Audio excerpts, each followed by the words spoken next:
It's a pleasure to be back with another Minecraft episode. And today we got a good topic. I'm gonna be honest, in this gameplay that I'm doing, I'm literally just gonna mine. I'm just gonna work my own business. I'm just gonna do a bunch of nothing interesting gameplay.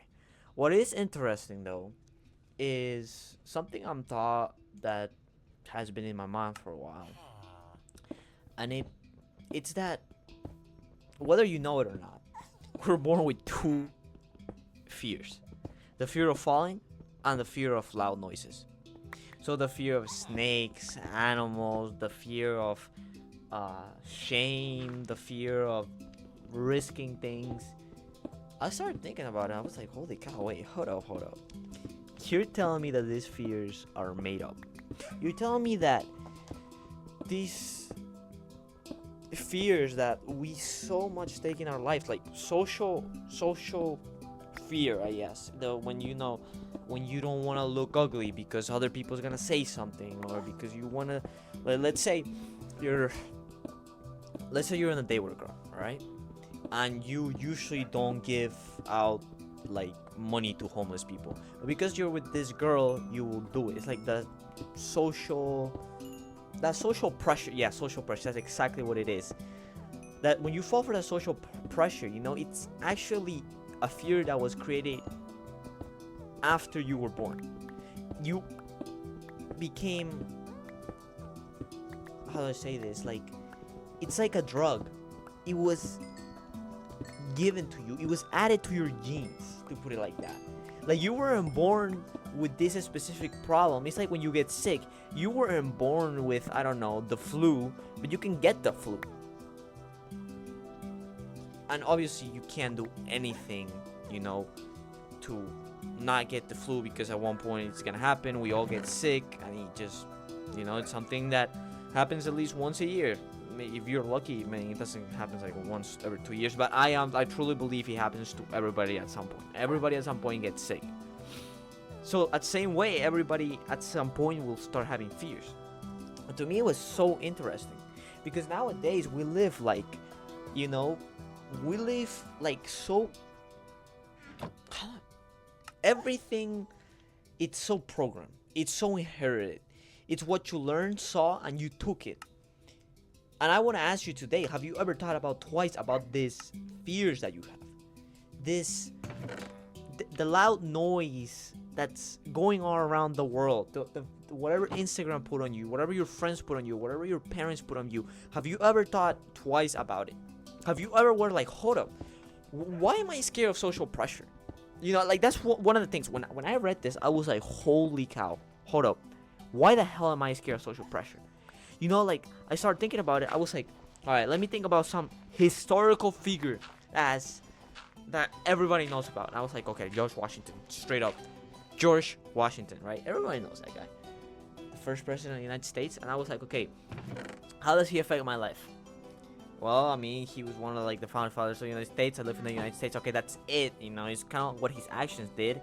And it's not like if somebody came up to you and was like, okay, if you don't tell me George Washington is real, then like I'll shoot you. You know what I'm saying? Like, okay, like if I need to lie that I don't know George Washington, or I never heard him in my history class to live, like, okay, that's kind of what I'm doing.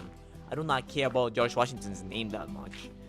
And I was like thinking, and you might be wondering why am I going through like such a freaking loophole here. I'll explain to you in a second. I was thinking, dude, I really do not care about George Washington. I don't know if there's somebody in this world, like, please put their names down below, because I mean, it needs to be known by the world. Is there some friend that you got, or some family member that cannot live without George Washington, without knowing the history? He stays up 24/7 watching George Washington on the U.S. History Channel. He's there every night and every moment. Look, I bet you, but I'm willing to put my money. There's no one in the world like that. There might be someone like, so much into history, but I don't think there's somebody so into George Washington that they're spending their life and they're giving their soul to George Washington. You know what I'm saying?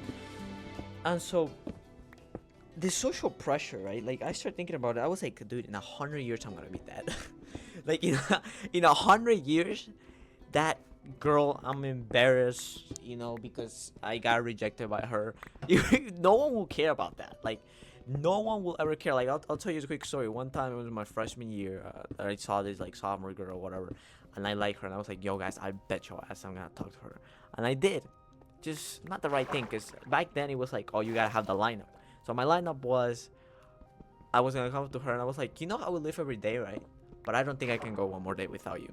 And so that's exactly what I said. And obviously, she didn't give me no phone number. She didn't even say bye. She straight up just ran to class and hope she never saw me again.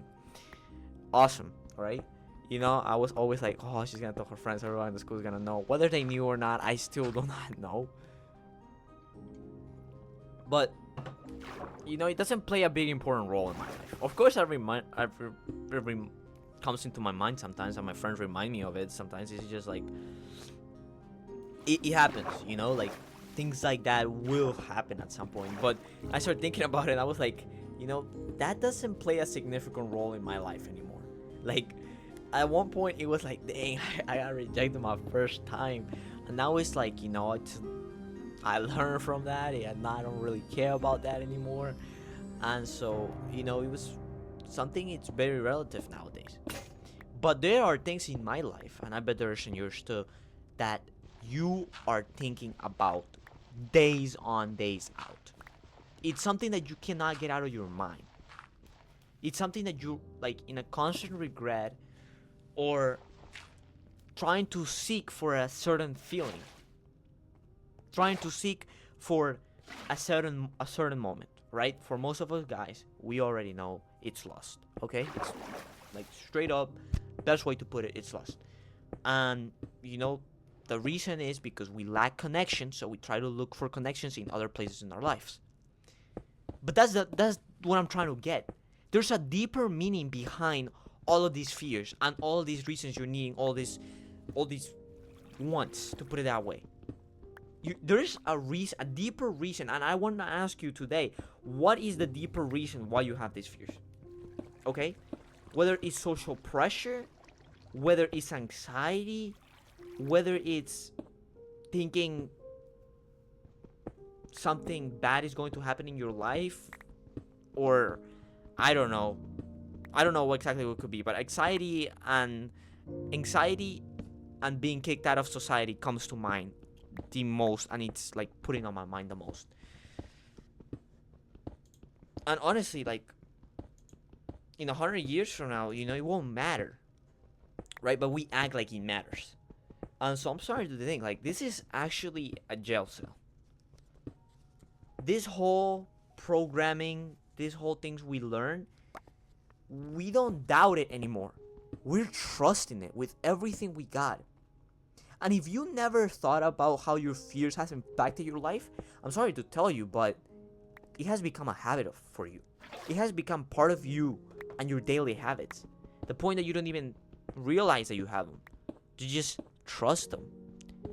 It's basically like any great friend that became a villain in any, like, TV show, to put it that way. It's like you were having such a good friend, and he was the best friend you ever found. And I'll tell you my story. This is the villain story for me. I wasn't the villain. Well, I kind of was, but I'll tell you my villain story. I had a friend one time, 8th grade, right? He came from Chile, whatever. I was from Peru. He was like, holy cow, he knew the same exact YouTubers. He grew up with the same games. He had, like, the same story as me. We played like, oh my goodness. It was like everything.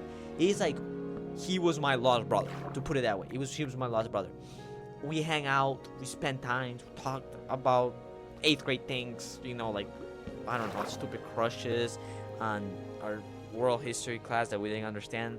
Just things like that. Okay, we had a great time. That's the thing. But the guy was really funny. I won't lie to you. That guy was freaking funny as hell, right? And so one time I started seeing that my boy was hanging out with too many people. And I was like, yo, bro, because you're hanging out with so many people, you're actually kind of changing, right? Like, it's not really you anymore, or the person I knew at least. And I was like, you're kind of weird now. Like, you're not the same. And I'm not saying, like, a bad thing for your life. It's just like, I told him it was a bad thing because he was like, bro, I was your day one, bro, and you're betraying me, bro. And he was like, yeah, yes, or whatever. And so, he straight up was like, I won't try to be like that. Bro did not care. Bro went with, everybody in school, became a popular kid at school, and he was just kind of like something, it happened. And it kind of destroyed, like, me in the moment, because it was like the first time I had such a close friend with me. And so that's the same thing I feel like your fears are. But except that you trust that it's for the better.